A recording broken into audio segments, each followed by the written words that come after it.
It took thousands of years for the world population to grow to 1 billion. Then, in just another 200 years or so, it grew sevenfold. In 2011, the global population reached the 7 billion mark. And today, it stands at about 7.5 billion. This dramatic growth has been driven largely by increasing numbers of people surviving to reproductive age and has been accompanied by major changes in fertility rates, increasing urbanization, and accelerating migration. These trends will have far-reaching implications for generations to come. In the Philippines, our burgeoning number has become a center of concern for the government in terms of social and economic development. What will this mean for the way of life of the Filipino today?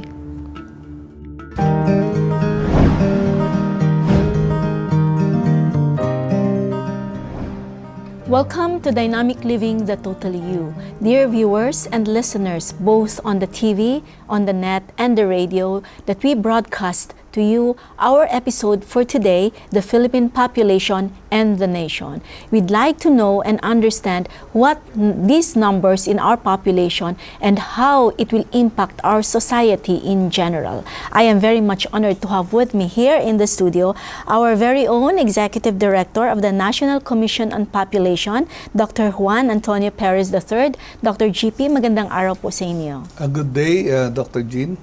Opo, ang atin pong pag-uusapan ngayon ay napakaganda at napakahalaga kasi hindi po natin minsan alam kung alam ng ating mga kababayan na tayo pala ay, lumalaki at lumulobo yung ating numbers.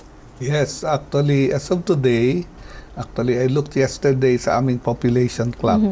It's about 104,050,000 Wow. in the country. 104 million and more than that, may 50,000 pa tayo. Yes, ma'am. Opo. So, does it mean, Dr. GP, na talagang overwhelmingly dumadami ang mga Filipinos? Well, if we look at all the countries in the world, the Philippines is now number 12. We are the latest country to reach 100 million. So, the biggest country, of course, being China, India, etc. Tayo number 12 after Mexico. But we used to be not on that spot, di po ba? So what could have changed, the balance and tip it off na heto lalaki at lalaki tayo nito. Numbers kasi do not lie, number one. Number two, numbers in other ways, it could mean something na, maganda ito kasi, if you translate that to peso or money, then that means we are very rich. Pero heto naman, population ito Right. Actually, if you look at it historically, in the 1960s, the Filipino family's average size was 6. So that meant women were having more children because they needed them for economic reasons, to work in the fields in rural areas. It was also common at that time to have a large number of child mortalities or deaths. So mothers and I guess parents thought they needed more children so that the survival of the family would be assured. But over time, with higher education, with better medicine, better health practices, better economy, Filipinos started to have fewer and fewer children on an average in the family.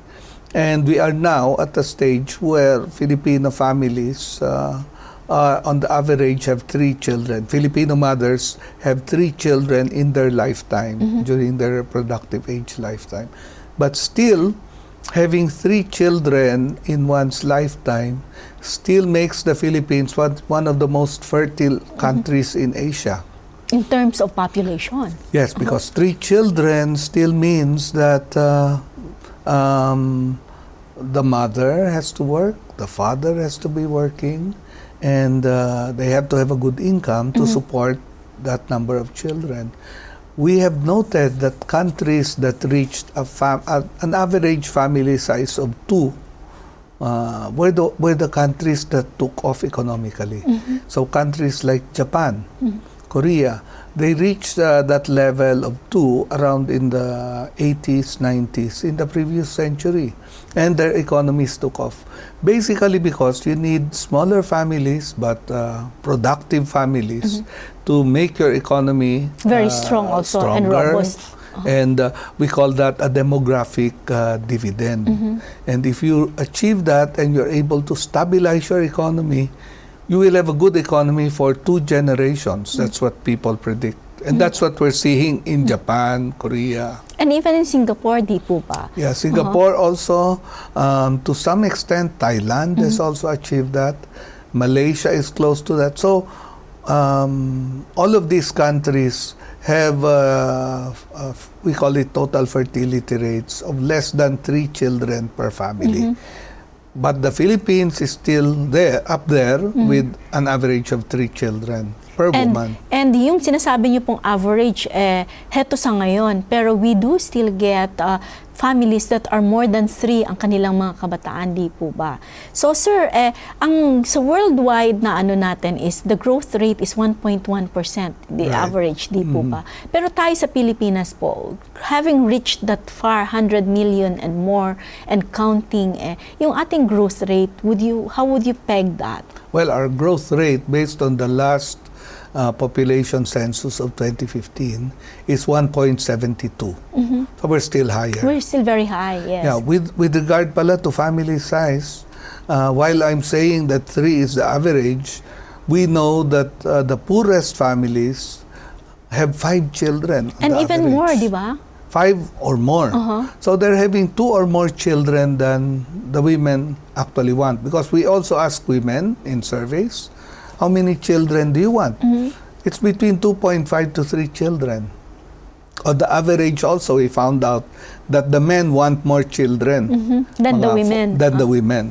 So there is that pressure to have more children, but women actually want fewer children, a fewer number of children. So we're hoping that at some point this will equalize, stabilize, and the desire of women as to the size of families, and of course men, will be achieved.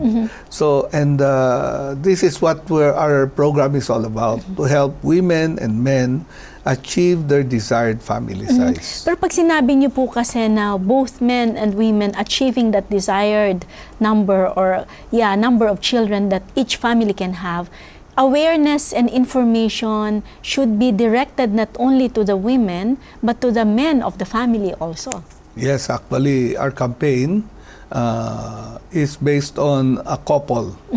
A couple being given full information, and having that information they can consent voluntarily to whatever practice they want that will help them achieve that family size. And unfortunately, we have found out that a large number of women, maybe a third of all women of reproductive age, are not practicing any method at all to achieve their desired family size. Pag sinabi ninyo, Dr. GP, na 1/3 of the women are not able to do, no contraceptive way by which they can start their planning of their family. Ano pong bracket ng society itong 1/3 na to?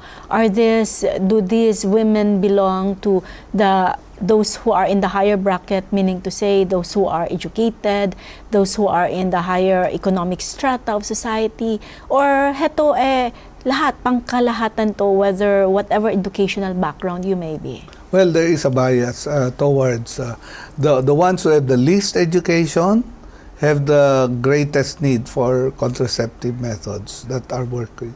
It's also the same for the economic status. Around 1/3 of the poor women are not able to, or more actually, are not able to get the services they want. Pagdating when you come to those who are more economically well off, those who have higher education, they practice family planning more and more. So we need to focus on providing the service to those who have less education and those who are poorer. And because they tend to be also in difficult areas, we have to go to where they are, in geographically isolated and mainly disadvantaged areas. Opo. So it's actually a matter of letting our services reach the poorest where they are. The more well-off, the more educated, are in urban centers, it's much easier to get to them. So it's really a task of expanding the services that are generally available to most people in cities. In other words, hetong inyong program ngayon should target people who are, in the far-flung areas, na kumbaga they have no means by which they can access the services that will help them, plan their families. Yes, because sometimes if they're living in a smaller island, or in a mountain barangay, or in a barangay that is far from the road, no? So they have less access to midwives going there to give commodities, or if they want to, what we call, to start limiting their children, then they want a method that will actually stop the reproductive cycle, and that would mean having a tubal ligation or having a vasectomy for the man. So that means they have to go to a hospital because hospitals are where the services are. So we have to assist these couples to get to the hospital, and sometimes it's very costly, it's very far. And also sometimes, the mentality of our people is, bakit ko sasayangin yung oras ko at panahon ko para pumunta doon, di po ba? Whereas if we bring the services right at their doorsteps, mas easier siguro ito eh. Right. That's why our law, RH law, calls for mobile teams to go out in the field and provide the services where they are needed. But at the same time, yung mga services that are already in place in health centers, in barangays, should also be strengthened and improved. Meaning, all the commodities should regularly be available. There should be a midwife who is trained, or a doctor is visiting regularly, and there are barangay population volunteers or barangay health workers who go house to house. And how are we with this program po? I mean, if we are to rate the program that you have right now, in order for us to be able to help these people, avail of these services, we're just talking about the 1/3 pa lang ha. Hindi pa natin pinag-usapan yung 2/3. So dun sa 1/3 na yun how are we now in terms of, if you are to rate it, Doctor, sabihin mo na, okay, for the past 5 years, heto pa lang ang ating nararating, and now we are on this rate, and what are we looking forward to in the next 6 years or more? Well, actually, if you look at the last 4 or 5 years, the intake of modern family planning using hormones and also natural methods has gone up by around 6%. That means around 1 to 2% a year. So, ang nadadagdag sa program every year is around 400,000 women every year. That sounds good, no? That sounds like a big number. But the numbers we are going after are around 6-7 million. So, if you look at the demographics, in the next 5 years, we will have the biggest number of women of reproductive age. This is because we had a baby boom 10 up to 10 years ago. So yung mga the young girls 10 years ago are now going to become adults and start having their own children. So we have to serve more and more women. So we know that the number of women in this country of reproductive age is around 23-24 million. 1/4 of them don't want to be pregnant or are single or not married. So we're looking at only 75% of the population who are really married. And so dapat mangangampanya tayo na women should remain single and not get but anyway, that's one way. But so we have determined that of the 75 or more % women who are married and in relations, we believe that around 65% of them want to plan their family. So, hindi yung not to stop immediately, but they want to space. No? Kung bago kang kasal, gusto magantay 2 or 3 years, let's say before the next child. If you are a teenager and you got pregnant, you don't want to have another child immediately because you're still very young. Baka wala ka pang, hindi ka patapos sa pag-aaral. So for many reasons, there are a large number of women, we believe around 65%, who need family planning services in this country. That's where I get the number na 2/3, 1/3. No? Now, of the 65%, we believe around 45% nakakakuha na ng family planning services na modern. That still leaves a gap of 20% or around 6 million women. So malaki pa rin yun. Malaki pa rin. Kasi can you just imagine, no, na 6 million women, you multiply that by 3 kids, having 3 children, that will bloat some more our population. So ano po ang ating target doon sa 6 million na yun, if that is what the target of the program right now? Yes, well, we received last January an order from the President, an executive order that says we have to achieve zero unmet need. That actually means we have to reach the 6 million women and give them the information and make them choose in a voluntary way anong paraan ang gusto mo. Do you want a modern method na contraceptive hormones, etc.? Do you want to start limiting your children? Do you want a natural method? No, yung breastfeeding being one of them, and then a standardized method. So we will have to offer them all the services. And that means we have to reach around over 1 million women every year and give them the services that they want. And so is this achievable naman? Do you believe, sir, na achievable ito and something that is doable? Actually, as I told you, the record in the last 3 years has been around 400,000. So actually, we have to double our efforts and add a little more, 2.5 times more. We have to work 2.5 times more to reach more women, etc. And that's why the executive order also asks local governments, who are the ones delivering the services sa community, to invest, to put budget into this, to get their people to work on this, and even then at the national level for DBM to give more money. So it's actually a matter of putting more resources into the program, but more importantly at the local level. So in other words, now we're talking about an interagency working, group, a task force wherein everybody should be involved in being able to see through kung ano yung program na gusto po ninyo. Yeah, actually, we're trying to get together all government agencies, particularly agencies like the ILG, because they work with local governments. Of course, DOH is the lead.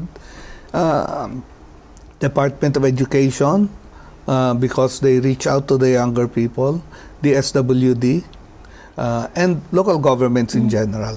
And the one added element are civil society organizations, because there are many organizations out there who are willing to help communities, and we want to work with them. So we are engaging all of these government agencies and civil society, and we hope by pooling all our resources together, we can achieve the 1 million every year. So it's really a matter of putting more effort, more planning into this. And that's what we have been putting together in the last few months. And the media actually is your partner in this, just like Dynamic Living, no? So sir, yun pala yung 1/3 natin. Saan po natin ilalagay yung 2/3 ng mga kababaihan naman? Well, yung 2/3, we have to keep supporting them. Because they're already there. They are already using a method. We have to make sure they get the supplies that they regularly need. This is where we're running into some problems, because the Supreme Court last 2 years ago stopped government from distributing one contraceptive, which is yung implants. So DOH already had around 400,000 implants, and we're about to use them in the program. Pero 2 years ago, Supreme Court said, don't use it. Keep them in the warehouse. So they also asked FDA to study not to give any more registration for Implants. products no, outside of Implanon, the pills, the IUDs, etc., to stop giving new registration. So anong nangyayari? Implant is not available. The ones that are in the market right now, unti-unti nag-expire yung kanilang registration because the Supreme Court has not given them the go signal to start Again, to the production. start re-registering them. So we're in a dilemma. Actually, right now, around 28 out of 48 contraceptives in the market no longer have registration. So how will it impact now the program of the government, particularly your commission, in order for you to achieve what the mandate is all about? Like, for example, syempre, we want really to, slow down, if not just slow down, but to decrease the number of population. Yeah, actually, what will happen is, what has already happened is, last month, the progestin-only pill, which is the pill being used by breastfeeding mothers, lost its registration. So DOH can no longer buy progestin-only pills. DOH cannot buy implants. So right now what we have are combined oral contraceptives, IUDs, the injectables, condom, and the surgical methods. So actually what's happening is the Supreme Court is limiting the choices for women. That's why we have a signature campaign.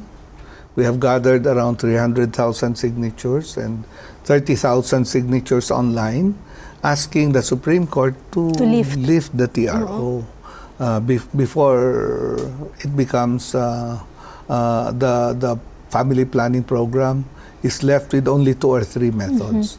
But we are not going to stop. If the Supreme Court does not act, we have to work on the methods that we have. So that means na you are not going to be limited only by this, no? So kumbaga, it should not stop you from what you are doing in order for the women out there to have better choices.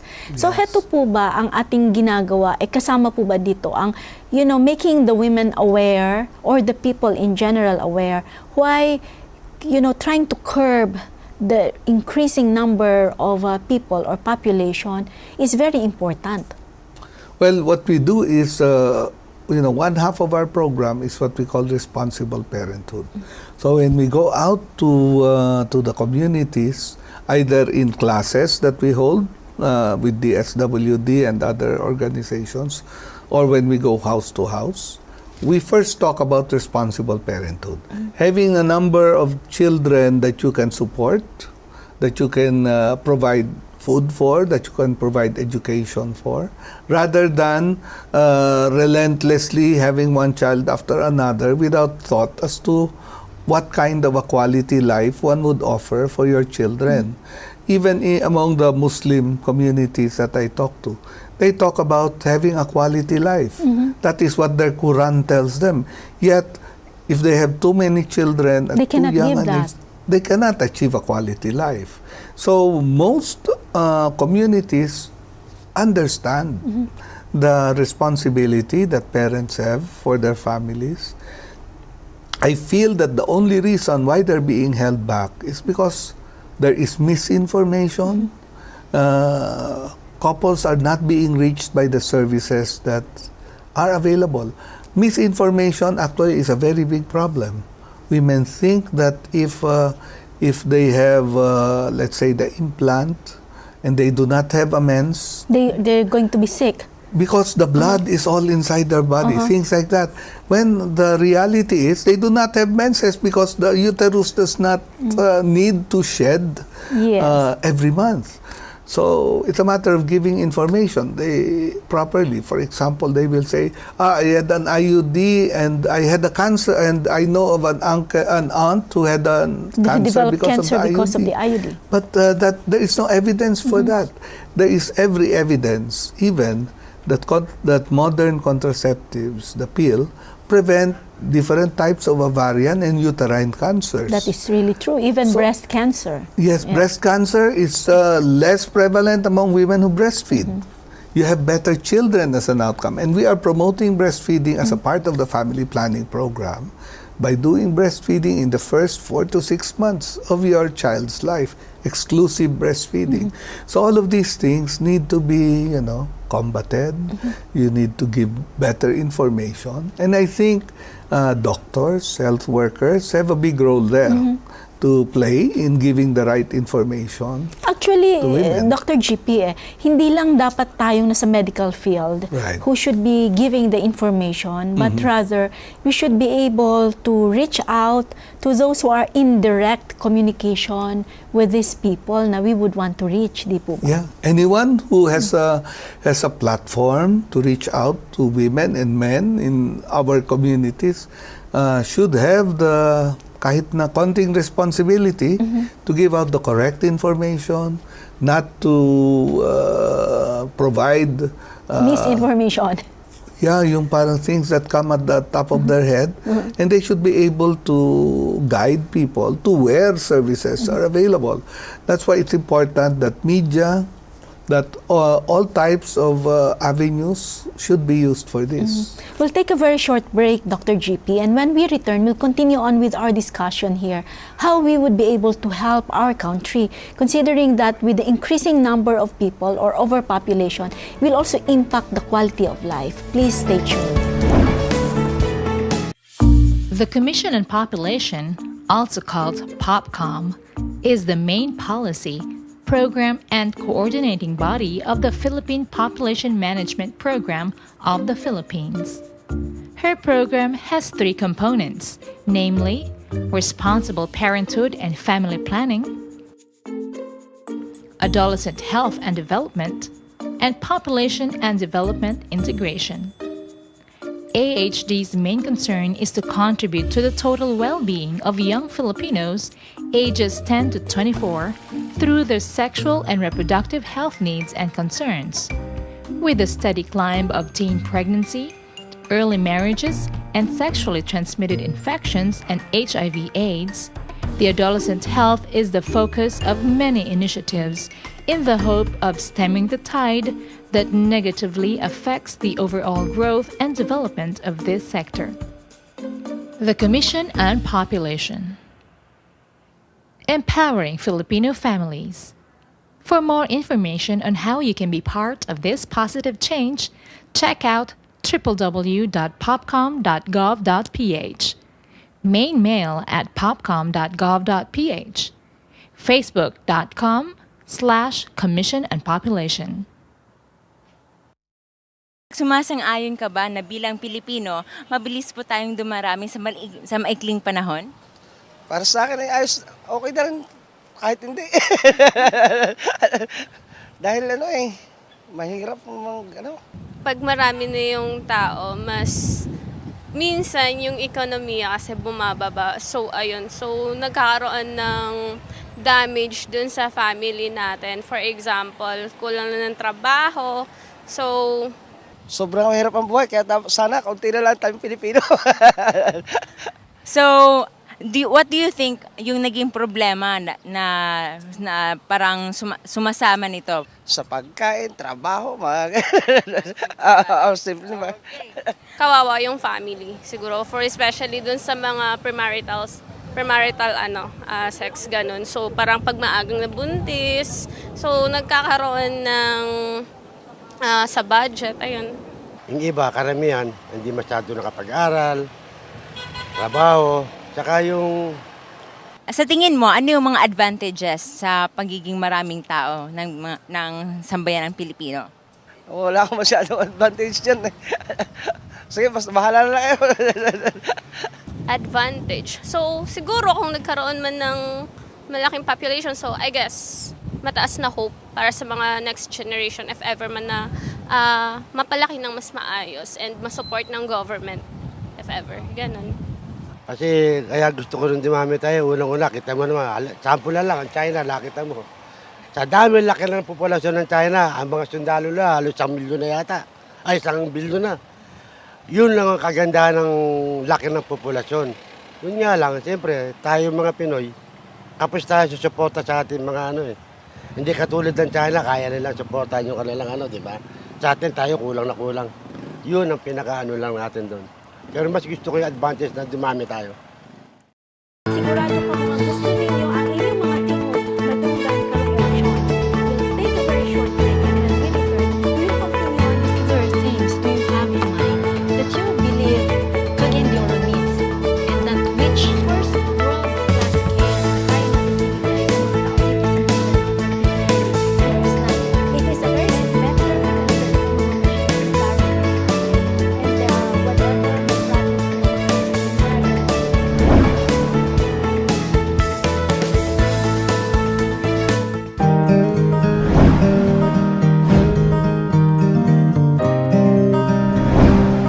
Welcome back to Dynamic Living, the Total You, the longest running TV show on Hope Channel Philippines for the past 12 years and counting. So ang ating pong topic ngayon, ang ating tutukuyin is the Philippine population and the nation with our guest, the Executive Director of the National Commission on Population, Dr. GP. Dr. GP, kanina na-establish na natin yung mga concerns natin. Now, let's talk about ano-ano po ba ang possible adverse effects when there's an increasing number or if we are not able to control the population growth of the Philippines. Let's just focus on the Philippines.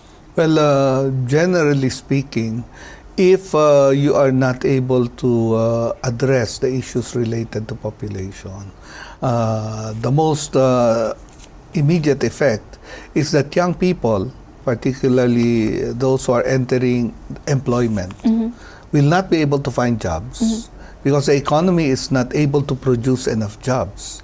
There has been a saying that if you have a GDP, gross Development. domestic Product. of around, let's say, 3 or 4%, your population growth should be well below that.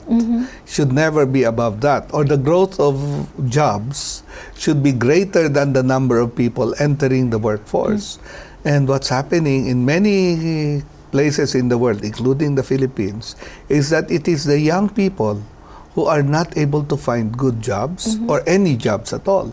If they find a job, they may be of poorer quality. And it may be for many reasons. Your education may not have prepared you properly for the job that you had to take. Your let's say, access to those services, to those jobs, are far away. So you have to migrate. So this situation leads of lesser economic opportunities, leads to people migrating. And they migrate to those areas where you have less poverty because they go where the money is. So what is happening?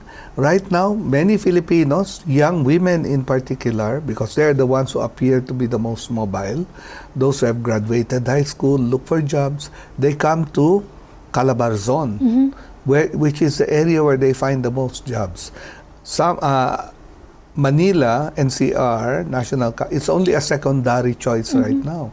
So people migrate where there are more opportunities. And it also, so that means, Dr. GP, na when they migrate to the areas where there is, job opportunity for them, you create congestion in that area. That is what you see on EDSA. The 3 regions where you have the most growth, both in numbers of jobs and also in opportunities, are the areas where people go. Region 3, Central Luzon. You have Region 4, Calabarzon, and Metro Manila, NCR. And in between that, you see EDSA. Kaya doon na nagkakaroon ng problema sa EDSA. Yes, you will see that corridor that links the 3 regions is the most congested place. And it's very bad in a way for the receiving regions, the regions that are having to absorb all of this. You have to plan for more services, you have to plan for more opportunities, you have to plan for more schools, more roads, more infrastructure. Aside from the unemployment that will be increasing in number with an increase in the number of population, the poverty level, what happens to it also? Well, you will see that poverty continues to be not to be intergenerational, to cross generations, and it tends to remain in the regions where the people are moving from. So the poorest regions of the country, which are usually Bicol, Region 8, Eastern Visayas, Northern Mindanao, particularly the Zamboanga Peninsula, people are moving to where there are more opportunities. The regions that are already poor will remain poor because they are being deprived of the best people. Some regions, like the Cordillera, we note, are in danger of having less population. Their population growth is almost zero or just above zero. If people keep moving out, they will start having negative population growth. And that or is also the going to be bad, population. di ba, Yes. for the place. A So there's an population imbalance. decline is quite bad for a place. And so we need to have a rural-urban balance in the way our economy is developing, our country is developing. And this imbalance is coming from these population dynamics. Now, the population dynamics that we're always referring to are fertility, mortality, and migration. Migration, kasama And doon. migration is really has an effect on the economy, whereas fertility and mortality affect really household. No? If you have more people dying in the household, you have pressure to have more children. If So parang it's a cycle that never ends, di ba? Right. And somewhere along the line, there has to be a stopgap to that. Yes. Pero on top of this, scenario wherein we are saying na heto yung mga dynamics na nangyayari with overpopulation, the climate change can also be attributed to this overpopulation thing. Yes, actually, because of the way our economy is growing, with overpopulation, or not really overpopulation, but with larger numbers, people have to live in areas that are hazardous. What are the hazardous areas? The ones on the slope, the ones on the coast, the ones on the river, which are all Prone to flooding, Yes. to landslides, or to higher levels of the sea. And this is what we have seen in what happened in Yolanda, where it was the coastal community in Leyte, Samar, That was affected. that were really affected. People living in hazardous areas. And why are they living there? Because they cannot live in the other built-up areas because that is commercial, or they have no possibility of buying land there or moving there. And they have to stay close to the city because that is where the job is. So we have to improve housing, we have to improve all of these services for our people so they don't live in these hazardous areas. What happens now to the young people? In other words, with the increase in the, that the impact also, in your website, you mentioned there also that there is a rising number of teen pregnancy also. So how is this going to be mitigated, or what would be the impact to our society as a whole? Well, what we do a survey, we call the Young Adult Fertility Survey in this country. It's done by the UP Population Institute. And they did a survey in 2003, and the next one was in 2013. That's a 10-year gap. It's a 10-year gap, but in those 10 years, we saw a very sharp rise in teen pregnancies. The average number of teenagers having children or being pregnant at the time of the survey was around 6% in 2003. However, in 2013, it suddenly went to about 13%. Which is more almost than double. More than double, yes. And then we looked at the statistics of the Philippine Statistical Authority, and we found out that every year in this country, around 209,000 girls who are below 20 are giving birth. That's 209,000. Now we're talking about Yes. 209,000. And you might say, oh, the 19-year-old, they can marry. So how many minors are really giving birth? So we looked, and yung 18 and below, 130,000 yan. So that means 130,000 new families are being created every year, led by a minor. An 18-year-old or below Or 18. Even, di po ba, if you also notice, napapansin din natin na they're getting younger. Yes. When they get, when you say teenage pregnancy, you're not just talking about 19, 20 years old. You're No. talking even below 15 years old. Yes. And I have seen cases like this, Yeah. wherein a 13-year-old That's true. child, a minor really, is pregnant. Yes, the youngest per record of the Philippine Statistics Authority, the one they have on record is 10 years old. Around 40 to 50 10-year-old girls give birth in this country every year. In total, below 15, mga 1,800. And that's a number that is growing. So, this group 18 below of girls who are getting pregnant, having children, they drop out of school.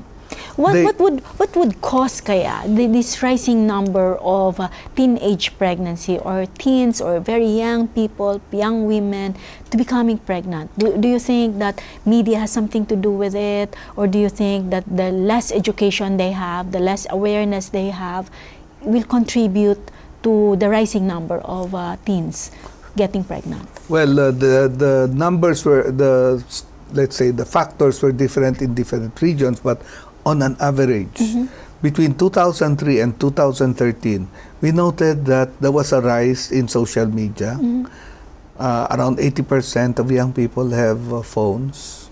A large number of the males, young males in particular, had seen pornography, and a large number of them, let's say in Central Luzon, had accessed the internet below 15. There was also an increasing number of smoking, of drinking alcohol among young people. A very good thing we saw was that drug use was going down, and that's very good news. But these factors are what we call risk factors for unusual or unwanted behavior. So if you smoke, if you drink alcohol, if you have seen the internet or have seen pornography at a very early age, particularly the boys, then it is likely you will engage in premarital sex. And premarital sex, we note, is usually unprotected yung babae. The woman is usually surprised or put into a difficult situation. Therefore, she has to consent. Sometimes there is force in the whole situation. And when that happens, there's no protection. You have problems of, number one, pregnancy, because you did not protect yourself, or sexually transmitted disease, or even HIV. So we noted that this increase came along with all these problems. So what we are thinking is that we need to provide information to young people, and we have to work on these risk factors. And do you believe, Director, that including sex education in the curriculum would actually help, bring into a decrease or a decline in this unwanted pregnancies, especially among the very young? Well, what we have seen in countries in Europe, in the US, in the Western economies, if you have full information provided to young people, they do not become promiscuous. They become more careful. They actually lead to reduced number of teen pregnancies in the countries where you have comprehensive sexuality education. So we are very confident that we need this provision of sexuality education in our curriculum. And our RH law says that education must begin at grade 5.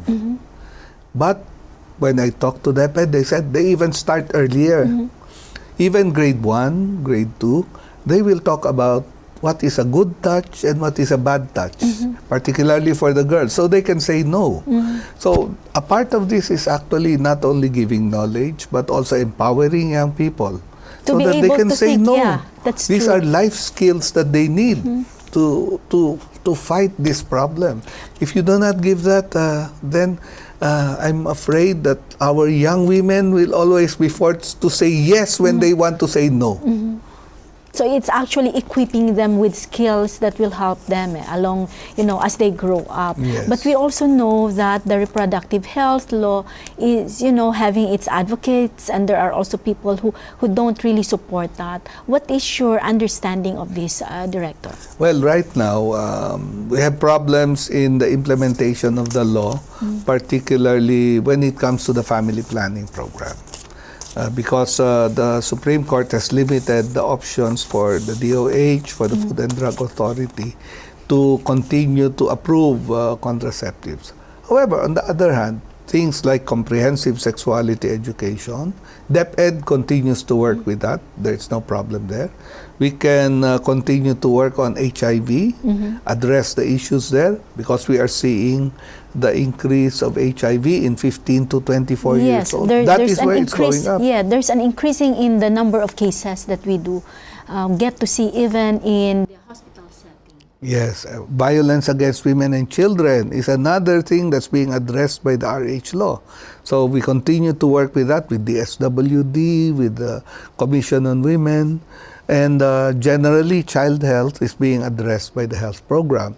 So many elements of the RH law continue to move forward.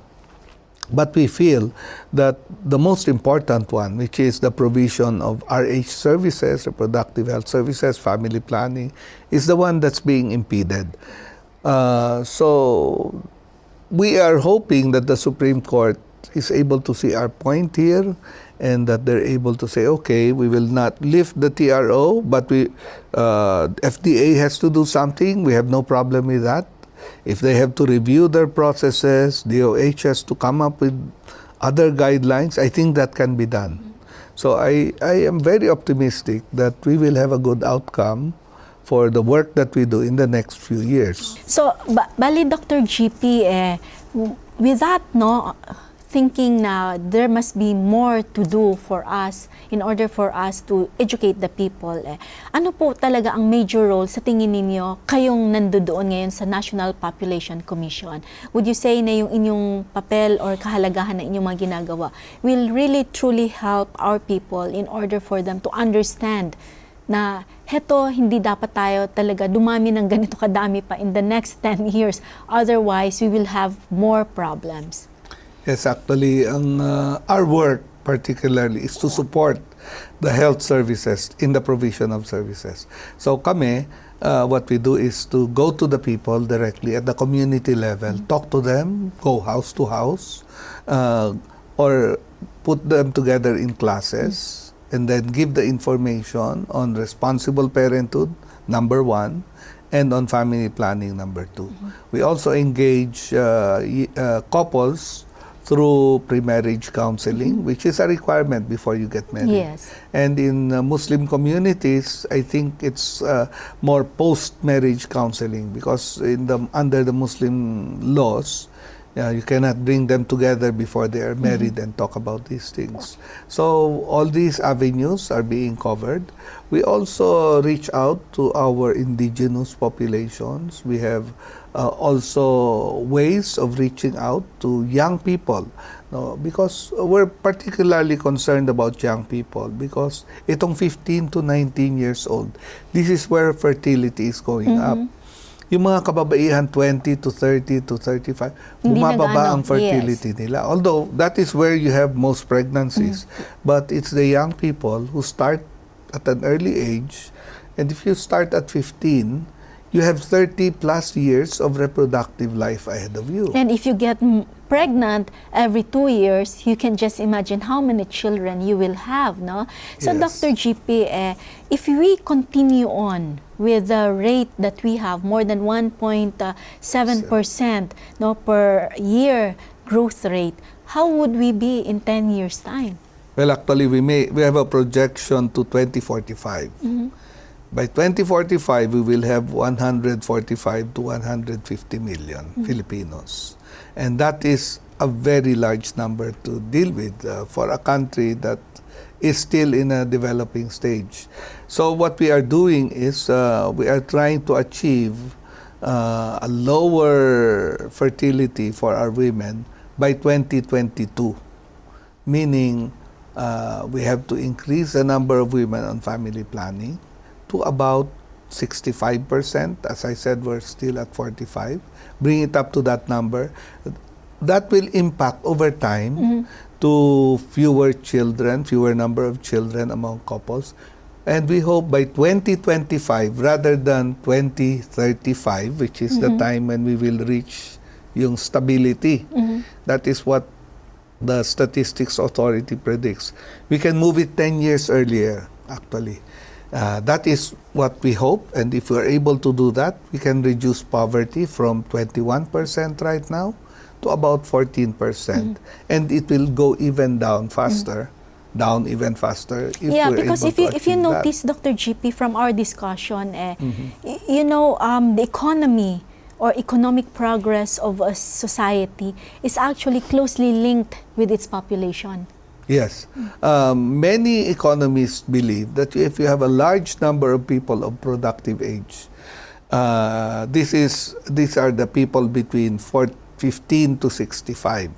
But some people say yung between 24 to 65. But it's that group.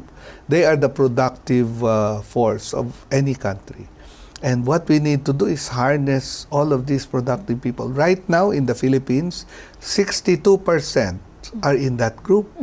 We are blessed in a way because we have so many people who are willing to work, who can be productive. But our system has to be able to cope with that number and the increases that will be coming along. We need to provide jobs for the men and women in that group. Right now, below 70% of the males in that age group have jobs. When you come to women, it's below 50%. So where is the 50% and the 30%? Di po ba? They are the Walang- ones without jobs or who are underpaid, who are not working regularly. That is where the opportunities have to come. It may be because of lack of training. So it's important that we have TESDA there, that we have K to 12. It might be that our education is geared towards a different country. No, sometimes our people are being trained to work abroad. No, maybe Yung mind setting natin Yes. kasama na doon. and entrepreneurship. We noted that the regions where you have jobs for yung Mga small and SMEs. yes, where you have a large number of that is where you have progress. And that is what you see in Central Luzon, NCR, and Calabarzon. Maraming small enterprises. But you don't see them outside of the And so three we should regions. increase that, no? That awareness also para lahat ng regions will equally have the same opportunities Yeah. for their residents. Yeah, another thing that our economists have to do is to move resources from Metro Manila, Calabarzon, Central Luzon, to the other places, Mindanao, Visayas, because all of the infrastructure, much of the infrastructure is here. The three regions, no, of Central Luzon, NCR, and Calabarzon control 62% of the economy. But how many people live there? 38%. So, hindi, grabe yung imbalance. Imbalance, No? yes. So disproportionate talaga ang nangyayari. So how should the community react and respond, Dr. GP, in terms of the way we want to educate them so that in return, they would be able to inform their people on the works that we have regarding population control? Well, what we want to do is actually make very strong allies of our local government units. Local government units should really look at population development in their community. But first, they have to know what their population is. They have to have a good database. How many of their people are working on agriculture? How many are working in small enterprises? How many people have this kind of education? So what this all means is you have to have a good survey. You have a good database. You have to know where people are living geographically in your community. That way, you can plan your local government in a better way. And all of this cannot be done by a national government dictating. It is really local governments taking charge of population development. I think we are now in the era of sustainable development goals. In the previous years, the UN was talking about Millennium Development yes. Goals. Now, it's sustainable development. But sustainable development can only be achieved through local action. The problem with the Millennium Development Goals, top-down. Dapat hindi Di po Dapat ba? bottoms up. Opo. Yes, and that's where it's important that people who are leading their communities know what the problems of the people are. You have to be able to have a good survey, find out why are these people not working? Why are people moving out of my community? Why are they going to another province for other opportunities? Is my education a problem? Yung ganon. You have to, as a local person, you have to look at all of these issues and find the solutions locally. So that everything else will follow, di po ba? Yes. I'd like to thank Dr. GP for joining us here in Dynamic Living the Total You. Ano po yung inyong message sa ating mga kababayan po? Well, ang masasabi ko lang po, for my fellow Filipinos, what's important right now is that we are at an important stage of our development. We have to take charge of our lives in our household level, sa level ng pamilya natin. Kailangan mag-isip, ilan yung kaya nating palakihin, arugain, pakainin, hanggang sila ay maging bahagi na ng lipunan. How many children can we support? If your answer is 2 or 3, then you have to have support to achieve that.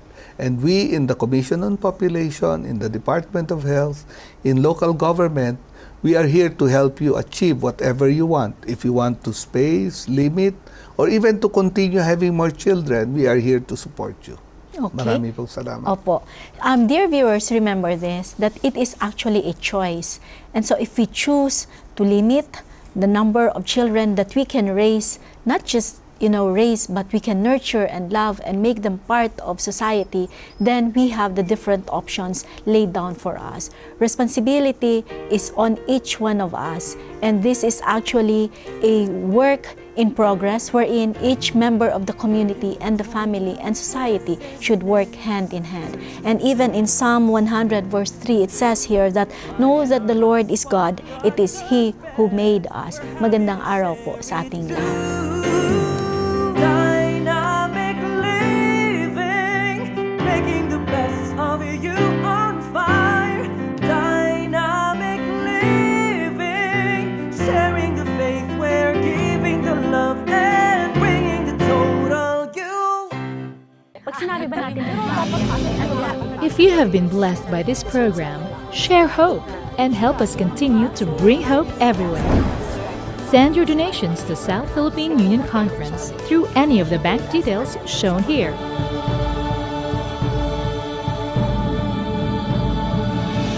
Hope Channel, sharing love, changing lives.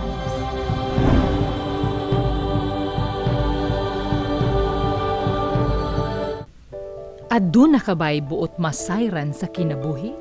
Aduna ba'y kagawasan sa sala o kasakit? May paglaong pa ba ang mga minatay? Unsa ba'y padulngan sa kalibutan? Mga higala, ipangutana kay pastor. Ipadala ang imong mga pangutana ug tubagon ni pastor gamit ang Biblia. Pangutana Pastor, usa ka serbisyong gidalit kaninyo gikan sa Hope Channel. It takes a global network to be in touch with planet Earth's global community. Hope Channel broadcasts the hope found in Jesus with 10 global channels through programs on healthy living, history, culture, music, and biblical spirituality. And Hope Channel provides a diverse cultural programming mix in many of the world's major languages. Welcome to donor-supported Hope Channel.